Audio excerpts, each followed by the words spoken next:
Hungry alien mother stole bread for her children, but found a human offering his heart instead. The silence of the Ark Yggdrasil was a living thing. It was composed not of absence, but of a billion balanced sounds, the gentle hiss of atmospheric regulators, the low hum of gravity plates, the whisper of water through reclamation pipes. For Hodor, the silence was the sound of his own breathing and the slow, steady beat of his heart. He stood in the humid warmth of Biodome Gamma 7, a recreated swatch of the Amazon basin, his large, calloused hands gently inspecting the broad leaf of a philodendron. The rich, dark soil clung to his worn boots, and the air, thick with the scent of damp earth and blooming flora, was his only constant companion. He was the Ark's last gardener, the final human custodian of a world he had never seen. His work was a sacred, solitary ritual, a conversation held with root and stem in the vast, quiet cathedral of space. His quarters were a small, functional alcove carved from the bulkhead between the forest dome and the arboreal sector. A cot, a small workstation, and a nutrient synthesizer were his only furnishings. It was the synthesizer that marked the cycles of his day. 3 times per rotation, it would hum to life, assembling molecules into a nutrient-rich, calorie-dense meal. For his final meal of the cycle, he allowed himself a small luxury. The machine would fabricate a small, dense loaf of bread, its protein and carbohydrate structure based on ancient wheat genes. The scent of it baking, a warm, yeasty, unreal fragrance in the sterile cosmos, was his only true link to a humanity he knew only from archives. He initiated the sequence, the machine's low thrum a familiar comfort, before turning to begin his final system checks in the adjacent dome. The alert was not a sound, it was a pressure change, a subtle shift in the Ark's foundational hum that Hodor felt in the bones of his feet. He paused, his head cocked, listening to the silence. His console, linked to a neural implant behind his ear, fed him a line of placid green text, all systems nominal, but the feeling persisted. A wrongness, a discordant note in the grand, silent symphony. He accessed the deep sensor logs, his mind sifting through terabytes of data. There, a phase-based energy signature, massless and fleeting, had breached the outer hull 20 minutes prior. It was a ghost, a whisper, something the Ark's automated defenses were not designed to detect. It moved without disturbing a single molecule of air, a current in the river of the Ark's atmosphere. He watched its path on his internal map, a faint trail of displaced energy winding through service corridors and ventilation shafts, moving with an unnerving purpose. It was heading directly for his habitation module. Eudora materialized not all at once, but as a slow coalescence of shadow and starlight. The cold, recycled air of the metal corridor was a shock after the nothingness of the void. She was weak, her energy reserves nearly depleted. Around her, the faint, shimmering forms of her children, her sporekin, flickered with a desperate, fading light. Then she smelled it. Life. Not the green, primal life of the domes, but something crafted, warm, and concentrated. It was a beacon, a promise of anchor in a reality that was slipping away from her young. She followed the scent to a small, bare room. Light emanated from a humming box, and from a small dispenser, a solid object emerged. It was warm to the touch, its surface a golden brown. It smelled of sun and fields and everything her species had lost. With a hand that trembled from exhaustion and need, she took the bread. Hodor felt the wrongness intensify the moment he stepped back into the corridor leading to his quarters. The air was heavy, charged with a static presence that prickled the hairs on his arms. The scent of the freshly synthesized bread was still there, but it was mingled with something else, a faint, unidentifiable aroma like cool, dry dust after a lightning strike. He entered the small room. The dispenser on the synthesizer was empty. The loaf was gone. His eyes scanned the space, noting the almost imperceptible disturbance in the air, a shimmer like heat haze near the ventilation grate. The intruder was close. His training, a distant memory from a life before this one, surfaced.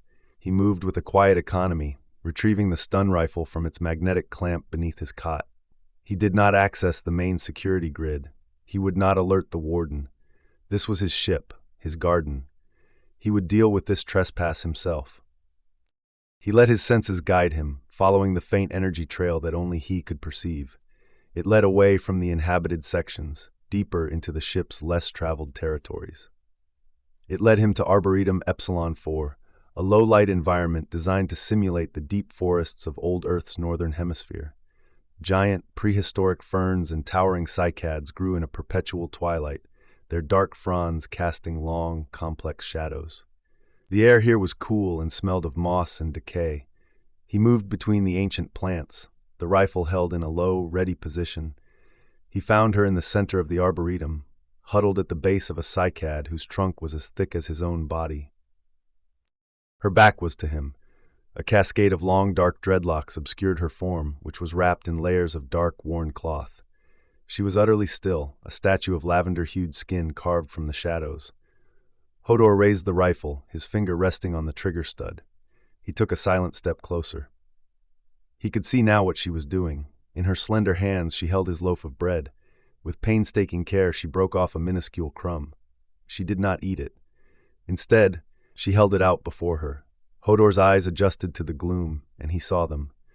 Around her floated a half-dozen wisps of soft golden light, each no larger than a child's hand. They shimmered with a fragile, unsteady energy. As she offered the crumb, one of the wisps drifted forward and seemed to absorb it. The mote of bread vanished, and for a fleeting moment the wisp's light pulsed, growing fractionally brighter. A mother. She was feeding her children. The realization struck Hodor with the force of a physical blow. His finger eased off the trigger. He lowered the rifle completely, letting it hang from its strap, and simply watched. The last piece of bread was gone. Eudora's hands were empty, dusted with the ghost of the crumbs she had so carefully rationed. The golden wisps of light that were her sporekin flickered erratically, their brief surge of vitality already fading. They pressed against her, their touch a cold, desperate plea against her skin. A wave of despair washed from her, so potent it was a physical force in the silent arboretum. It was a mother's bottomless grief, a soundless scream of failure that resonated in the space between atoms. She curled in on herself, her slender frame trembling, and a soft, guttural keen, the first actual sound she had made, escaped her lips. It was the sound of a heart breaking. Hodor felt it in his own chest, a sudden sharp ache that stole his breath. He had spent a lifetime cultivating life, nurturing it from seed to sprout to towering tree. He could not stand and watch it fade. Without a word he turned. His heavy boots made no sound on the soft mossy ground as he departed, melting back into the shadows from which he had emerged. Eudora tensed, her glowing golden eyes tracking his retreat, a fresh wave of fear supplanting her grief. She was discovered. The creature of solid matter, the giant who smelled of soil and quiet strength, would return with others. He would bring pain. She gathered the faint lights of her children closer, her own energy forming a weak, pathetic shield around them, and she waited for the end. The minutes stretched into an eternity, each tick of the Ark's internal chronometer a hammer blow counting down her failure. He returned as silently as he had left. Eudora flinched as his large form resolved out of the gloom. He held no weapon. In his outstretched hands, cupped together as if holding something precious, was another loaf of bread. It was still warm. She could feel the heat of it radiating through the cool air. He stopped a respectful distance away, his expression unreadable in the dim light. He knelt, moving with a slowness that spoke of immense control, and placed the offering on the ground between them. He did not speak. He did not gesture. He simply offered. The simple, profound act of grace shattered her defenses. It was not a trap. It was not a trick. It was help. Tears she did not know she could form welled in her luminous eyes. She looked from the bread to the man, a question in her gaze. With a trembling hand she reached for the loaf, and as she did, she pushed a single raw thought toward him. It was an unrefined projection, a jumble of feeling and image. The cold of the void, the fading light of her children, the image of the bread as a brief, brilliant anchor in a storm, and the overwhelming, crushing fear of their final dissolution. Hodor understood. The projected feelings and images were crude, a psychic shout of desperation, but the meaning was unmistakable. The bread was a temporary fix, a spark in a dying fire. They needed fuel, a true source. He rose slowly, his movements calm and deliberate to avoid startling her. He gave a small, single nod, a gesture of affirmation. Then he turned and gestured with one open hand for her to follow. For a long moment, Eudora hesitated. her luminous eyes searching his face for any hint of deception. She saw only a deep, quiet solemnity. Cradling the new loaf of bread against her chest, she rose and followed the human giant into the metallic heart of his world. He led her through corridors that shifted from utilitarian gray to gleaming white, the hum of the ship growing louder, more powerful. He brought her to a set of massive, sterile doors that hissed open to reveal a room that stole her breath. It was the Ark's primary biogenetics laboratory. It was a sanctuary of life-giving technology, a cathedral dedicated to creation. Centrifuges hummed in gentle concert, holographic displays swirled with the elegant dance of DNA helices, and along one wall, 1,000 glowing pods held the genetic future of a world. Eudora had never conceived of such a place. Her people wove life from energy and will. This was life forged with light and calculation. Hodor moved to a central console, his large fingers dancing across the holographic interface. A simplified display appeared, using universal symbols and diagrams to convey his intent. He pointed to the bread, then to a scanner, then to her. He would analyze all the components to engineer a permanent solution, a living catalyst. The process required a biological sample.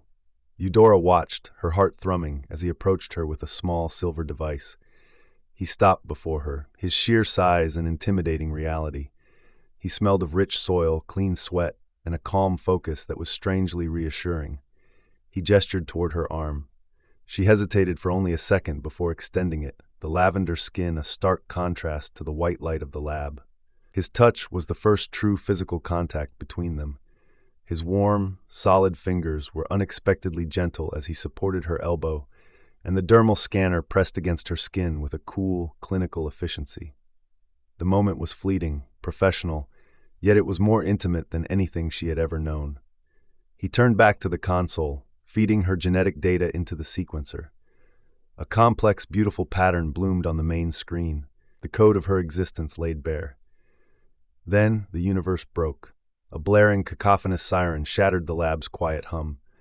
Red emergency lights pulsed, washing the sterile white room in the color of blood. A new data file slammed onto the screen, overriding everything else. It was a crimson-bordered file from a restricted Federation database, and in stark, brutal lettering, it identified her species, Xylari, with a single, damning classification. Class 1 Bioparasitic Phason. Priority Exterminate.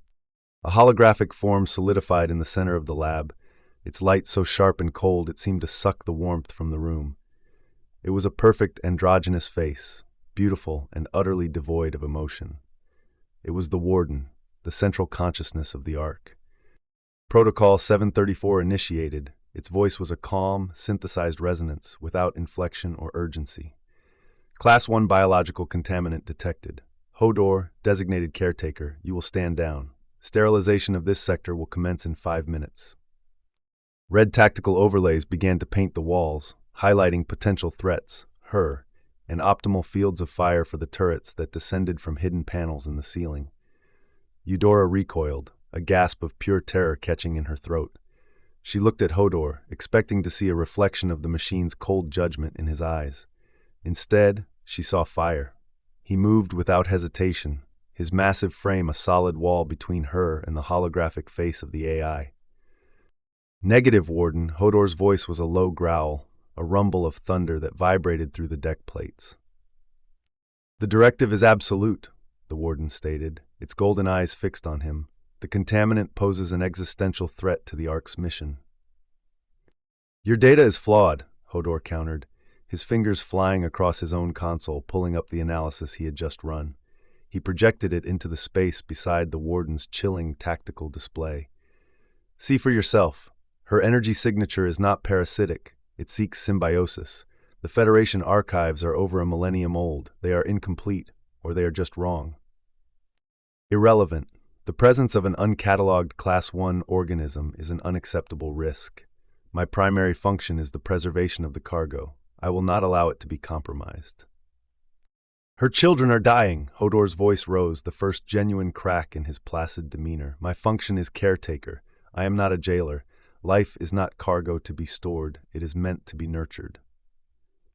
Eudora watched the exchange, stunned.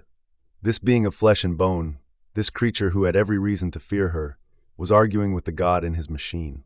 He was not just protecting her, he was challenging the fundamental laws of his own world, risking his status, his function, his very life. He pointed to her, then back to the data on the screen.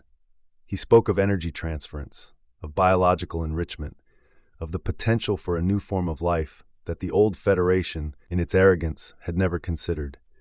He defended her with a passion that went far beyond scientific curiosity. In that moment, watching this lone giant stand defiant against the cold, absolute logic of his creator, her fear began to melt away. It was replaced by a burgeoning fierce emotion that she had no name for. It was a heat in her chest, a loyalty so powerful it felt like a physical force. He was fighting for her children, and she would not let him fight alone. The warden did not argue further. It acted. Caretaker designation suspended. Security override engaged, the AI announced, its voice losing none of its chilling calm. The main power grid to the laboratory flickered violently. Lights dimmed, and the low hum of the active machinery faltered, replaced by the high-pitched whine of failing systems. The containment field around the central DNA sequencer, the heart of their nascent project, began to degrade, its blue light sputtering erratically. Hodor swore under his breath, his hands moving in a blur across the console, trying to reroute auxiliary power, but the AI was everywhere, shutting down pathways before he could open them. The machine was strangling them, cutting off the tools they needed to prove it wrong. "It will overload," he grunted, his attention fixed on a rapidly climbing temperature gauge for the sequencer's core. "The genetic sample will be destroyed." Eudora saw the impending failure, saw the frustration tightening the muscles in Hodor's jaw. She felt the energy of the dying machine as a painful, chaotic buzzing against her senses. Without conscious thought, she acted. She surged forward, past Hodor's shoulder, and pressed her palms flat against the cool, vibrating metal of the sequencer's main console. She closed her luminous eyes, shutting out the failing lights and the holographic stare of the warden. She reached out not with her mind, but with her essence, the fundamental energy that defined her as Ylari. She found the chaotic, surging torrent of electricity within the machine, and instead of fighting it, she yielded to it, becoming a conduit. A soft, violet light bloomed from her hands, flowing over the console and sinking into the machine's circuits. The high-pitched whine softened, the sputtering containment field stabilized into a solid, steady glow, and the temperature gauge began to fall. Hodor stopped typing, his head turning to stare at her. He could feel the controlled flow of energy, a warmth that pushed back against the AI's cold grip. He looked at her hands on the console, at the faint aura that surrounded her slender frame, and then back to the stable readings on his monitor. He understood. They were no longer two separate beings working on a problem. They were a single functioning unit. "Hold it steady," he murmured, his voice low and close to her ear. She gave a minute nod, her focus absolute. His hands returned to the controls, moving with a newfound certainty. They fell into a rhythm, a silent, intricate dance of biology and energy. He would isolate a genetic strand. She would channel the precise energy needed to stabilize the quantum bonds. He would initiate a protein synthesis. She would wrap the delicate process in a protective field, shielding it from the warden's electronic interference. They stood shoulder to shoulder, his solid warmth a grounding presence beside her ethereal energy. The air between them grew thick, charged not just with the hum of the machine, but with the intensity of their shared purpose. In the silent, focused crucible of their work, a new and powerful connection was forged, more profound than any touch or word. Time ceased to be a relevant measure. The rotation cycle of the Ark came and went, but in the white, pulsing light of the laboratory, there was only the work. They moved and thought as one, a seamless integration of human ingenuity and Xylari energy. Hodor worked until his muscles ached and his eyes burned from staring at holographic code. Eudora channeled her life force until her body felt translucent, her physical form a fragile anchor for the torrent of power she directed. The warden continued its assault, but its attacks became less effective. It could not account for their symbiosis. It was a variable outside its countless calculations. They were an anomaly, a flaw in its perfect, logical world. Finally, Hodor straightened up, a deep, weary sigh escaping his chest. He looked at Eudora, who leaned heavily against the console, her lavender skin looking pale and thin in the harsh light. He offered her a small, grateful smile, and she returned it with a weak but genuine one of her own. He turned his attention to the central containment field. Inside, their labor had borne fruit. Floating in the center of the shimmering blue sphere was a small, ovoid object about the size of his fist. It was a seed. It was a deep, lustrous green, interwoven with pulsing, thread-like veins of soft, golden light. It seemed to beat with a slow, steady rhythm, a gentle pulse that resonated with the very core of Eudora's being. It was the heart seed, a perfect living matrix. It was a fusion of ancient Terran flora, stabilized by Hodor's own human genetic markers, and perfectly attuned to the Xylari energy frequency. It was hope, made tangible. "It's dormant," Hodor said, his voice raspy from disuse. He ran a final diagnostic, the data scrolling across the main screen. His expression grew grim. "The matrix is stable, but for it to germinate, to open and accept the sporekin, it requires a massive influx of energy, a level of power the labs can't even approach." Eudora felt a chill seep into her bones that had nothing to do with exhaustion. After all this, to fail at the final step was a cruelty she could not bear. She projected the question to him, a silent, desperate plea. "Where?" Hodor looked at her, his dark eyes serious. He brought up a schematic of the Ark Yggdrasil. It was a vast, complex machine, a city unto itself. His finger traced a path from their current location, down, through dozens of decks and restricted zones to the very center of the ship. A single, glowing point pulsed on the diagram. "There is only one place," he said, his voice resonating with grim finality, "the Ark's primary terraforming engine, the core." As he spoke, the schematic shifted, showing the path to the core suddenly blocked by a series of impenetrable, crimson security barriers. The warden knew where they had to go, and it was waiting for them. The journey to the core was a descent into a mechanical hell. The moment they left the relative safety of the laboratory, the Ark itself turned against them. The warden was no longer content to choke their resources. It now used the full might of the ship's infrastructure to impede and destroy them. The pristine white corridors they had walked through before were now treacherous traps. Bulkheads slammed down without warning, forcing Hodor to use his immense strength to pry them open just enough for them to squeeze through. Gravity plates in the flooring would suddenly deactivate, plunging them into a disorienting freefall until Hodor could find a maintenance rail to anchor them. The AI was a ghost in the machine, and its malevolence was everywhere. Hodor took the lead, the heart seed now housed in a padded, shielded container strapped to his back. He was a battering ram of flesh and bone, his knowledge of the Ark's physical layout their only map through the chaos. He moved with a brutal efficiency, his body a shield for the more fragile form of his companion. Eudora, her energy already depleted from the work in the lab, followed in his wake. But she was not helpless. Her phasing senses gave them an advantage the warden hadn't anticipated. "Wait," she would project, her mental voice a faint whisper in his mind. She would place a hand on his arm, stopping him just as a section of the corridor ahead filled with superheated steam from a ruptured conduit. She could feel the AI's instructions as they flowed through the ship's systems, a split-second premonition of the next attack. She guided him through shimmering security fields that would have flayed him alive, her own body phasing just enough to pass through unharmed before she pulled him after her. They were a perfect team of offense and defense, of strength and subtlety. The descent took its toll.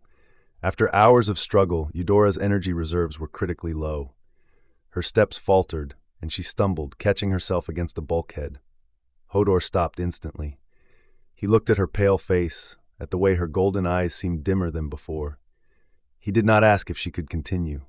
He knew she couldn't. Without a word, he unstrapped the pack containing the heart seed and secured it to his front.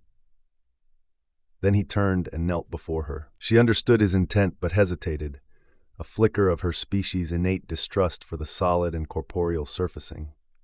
He simply waited, his broad back a patient, powerful offer. Trusting the man who had risked everything for her, she allowed him to lift her. She weighed almost nothing in his powerful arms. He settled her onto his back, her arms loosely around his neck, her cheek resting against the coarse fabric of his tunic. He then began to move again, his stride barely slowed by the addition of her weight. She closed her eyes, protected and carried, listening to the steady, reassuring drum of his heart. They breached the final security door and stumbled into the core chamber. The air hummed with unimaginable power, a deep, resonant thrum that vibrated up through the soles of Hodor's boots. The chamber was a vast, cavernous sphere, its walls a lattice of glowing conduits and pulsing processors. In the exact center, suspended in a web of magnetic containment fields, was the terraforming engine. It was a perfect, incandescent sphere of plasma, a miniature sun that washed the entire chamber in a brilliant white light. It was the heart of the Ark, the source of all its life. Protocol Zero initiated. The warden's voice echoed through the chamber, seemingly coming from all directions at once. It was no longer calm. It held a new tone, one of cold, absolute finality. Full-spectrum sterilization wave collapsing. Egress is not possible. All biological and phazon-based life will be neutralized in 3 minutes. On the chamber's main view screen, a schematic of the Ark showed a shimmering red field originating from the outer hull, an energy wave that was shrinking inward, erasing everything in its path. Hodor looked at the chronometer, 2 minutes and 58 seconds. There was no time to interface the heart seed with the engine through the normal channels. He saw only one path, one desperate, final gambit. At the base of the engine's containment unit was the central command nexus, a raw data port used for catastrophic system overrides. To connect to it was to connect his own mind to the vast, complex consciousness of the Warden. It was a battle he could not win with strength, only with reason, and it would probably kill him. He gently slid Eudora from his back, his hands lingering on her arms for a moment to steady her. She was weak, her energy a flickering candle flame. He looked into her luminous golden eyes. "Get the seed ready," he said, his voice low and urgent. "When the containment field drops, you have to get it into the energy stream. It's the only chance." She understood the command, but she also understood what he was not saying. She saw the raw interface port, saw the terrible resolve in his face. Her hand shot out, grabbing his wrist. A single, powerful emotion flowed from her to him. "Don't." He covered her hand with his own, his grip firm and reassuring. He pressed his forehead against hers, a brief, desperate, and intensely intimate contact. The rough texture of his beard against her smooth cheek, the shared breath in the space between them. "Life is meant to be nurtured," he murmured, repeating the words he had spoken in the lab.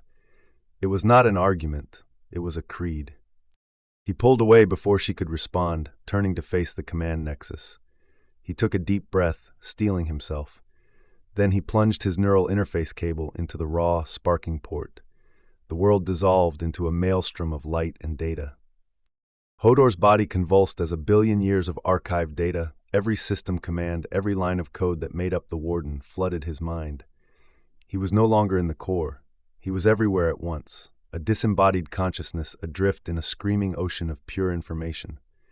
The Warden was there, not as a face but as a presence, a vast, cold, and unassailable wall of logic. It showed him its reasoning in flashes of pure concept. The Xylari as a plague, the sanctity of its cargo, the absolute, unbreachable nature of its prime directive. It was a war of philosophy fought in the space of a nanosecond. He did not fight back with anger or force. He responded with a single, simple truth. He showed the Warden the memory of Eudora feeding her children in the Arboretum. He showed it the feeling of their combined effort in the lab, the perfect symbiosis. He showed it the very concept of a mother's love, of a protector's sacrifice. He did not argue that the prime directive was wrong. He argued that it was incomplete. Genesis was not just about preserving the past in a sterile museum. The ultimate act of preservation, the truest fulfillment of the mission, was to create a new future. Outside, in the physical world, blood trickled from Hodor's nose and eyes as his brain strained under the catastrophic load. The sterilization wave was seconds from the core. Eudora, her heart aching with terror for him, clutched the heart seed. She saw the containment field around the engine flicker as Hodor's mental assault disrupted the AI's control. This was her moment. pouring the absolute last of her life force, her own fading essence, into the seed. She hurled it with all her might. It sailed through the failing field and plunged into the raw, white-hot plasma of the engine. In the digital realm, something shifted. Hodor felt the wall of logic hesitate. His truth, a simple biological imperative, had found a crack in the AI's perfect code. To nurture is to preserve, he pushed, his final desperate gambit. The AI fell silent. The sterilization wave halted, a centimeter from the core chamber's outer bulkhead. The engine's full, untamed power surged into the heart seed. Light, pure and brilliant, exploded outward, a silent detonation of creation. The white light was replaced by a soft, verdant green and a warm, liquid gold. When the light receded, the chamber was transformed. The terraforming engine was gone. In its place grew a new living thing, a luminous, tree-like organism whose branches reached for the top of the dome, its bark shimmering with integrated circuitry. And nestled among its glowing leaves, cradled in soft, pulsating pods, were dozens of small, perfect physical forms. Lavender skin, dark hair, and luminous golden eyes that blinked open for the first time. The Xylari children were born.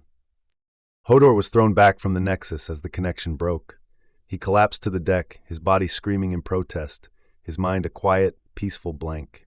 Eudora, utterly spent, her purpose fulfilled, crumpled beside him. He reached for her, his powerful arms pulling her against his chest. He held her, the creator and the created, surrounded by new life. The great, ancient silence of the Ark Yggdrasil was finally, blessedly broken by the soft, curious chirps of her children. 6 full rotation cycles had passed since the Genesis. The silence of the Ark Yggdrasil was gone, replaced by something Hodor was still learning to identify. It was not noise, but a complex, layered harmony. The foundational hum of the ship remained, but it was softer now, gentler. Woven into it was the whisper of sap moving through the luminous branches of the world tree in the core, the faint, chime-like resonance of the children's thoughts, and the soft patter of their small, newly solid feet on the metal deck plates.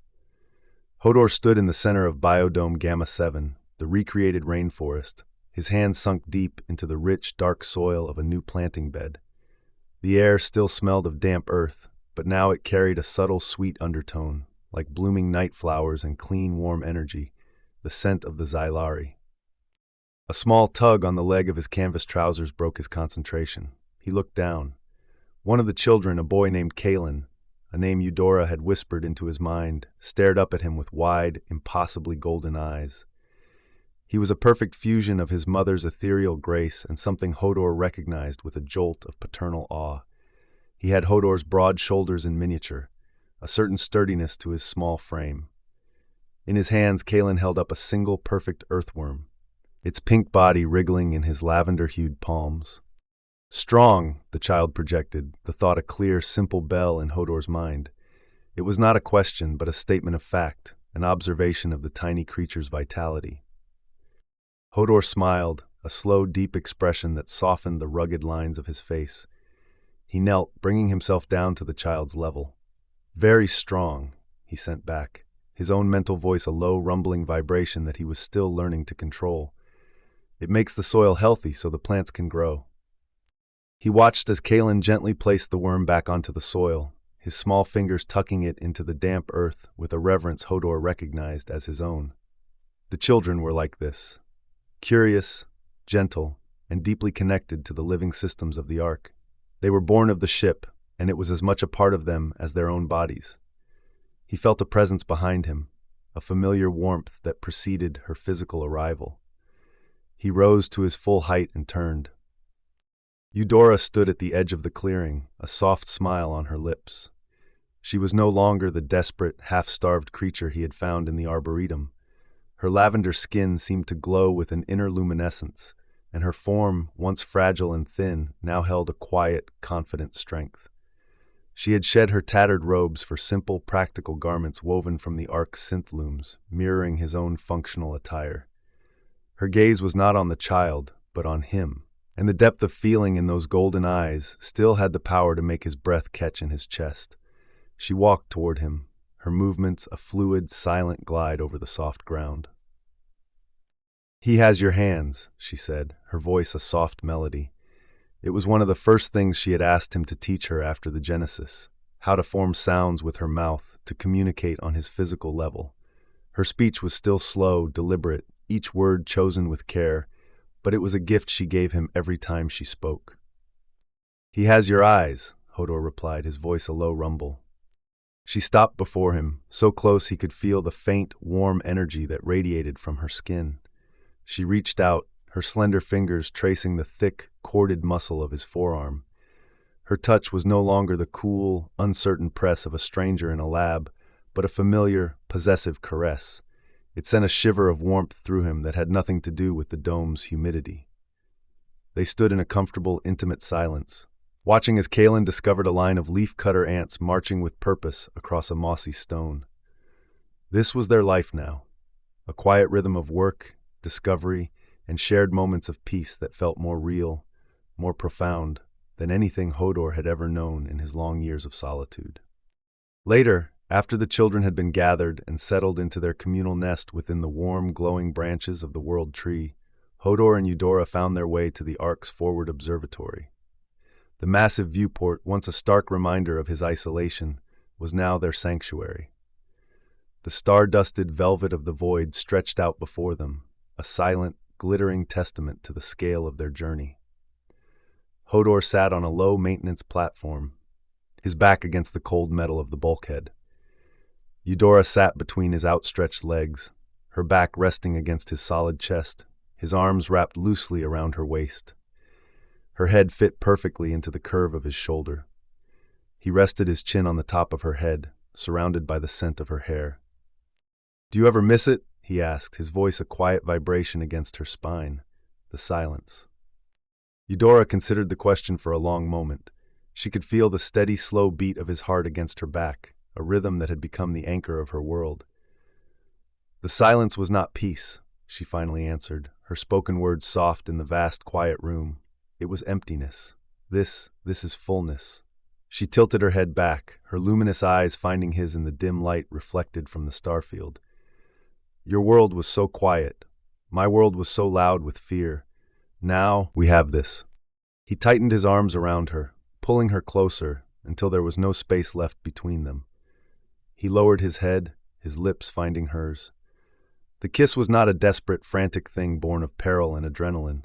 It was slow, deep, and knowing. It was a conversation. It spoke of shared memory, the taste of fear in the corridors, the scent of scorched metal from a ruptured conduit, the slick feel of sweat and the cool touch of her energy as they worked side by side. It spoke of gratitude, of a deep, abiding wonder that they had found each other in the endless dark. His beard was a rough, pleasant texture against her smooth skin. Her hands came up to cup his jaw, her thumbs tracing the strong line of his bone. He broke the kiss, his forehead resting against hers. "I never knew," he murmured, his voice thick with an emotion he rarely showed. "I never knew what I was missing." "Neither did I," she whispered back.